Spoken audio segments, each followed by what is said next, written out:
Bizning manzilimiz Yangiyo'l shahar dehqon bozori yonida 180 avtobuslarning stenkasini burchagida joylashgan Sardor kafesi. Bizga uzoq-uzoqlardan telefon qilishyapti. Samarqanddan, Toshkentdan kamida bir kunda 10 taga odam telefon qiladi. Bu yoqqa dastlabkamiz yo'q, chunki 2 soatlik yo'l, 2 soatlik yo'lga dastlabkamiz yo'q. Bizning manzilimiz Yangiyo'l shahar dehqon bozori oldida joylashgan 180 avtobuslarning stenkasida joylashgan Sardor kafesi.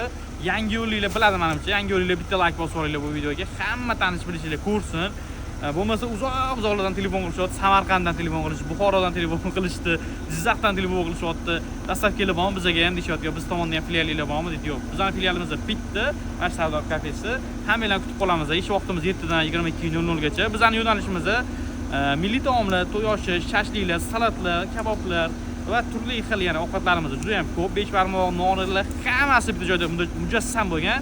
Sardor kafesi bu to'g'ri tanlov. Hammalarni kutib qolamiz. Har kun jigarlar boda shashliklar pishib turibdi. Bitta ko'rsatib mol go'shtini ko'rib olsizmi? Jigar, mol go'shtini bitta like bosib yuboring agar bosmagan bo'lsangiz. Qiymani bitta ko'rsatib yuboring jigar.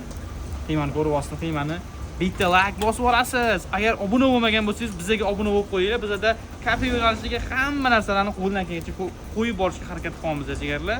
Ko'ngillar sog' bo'lsin.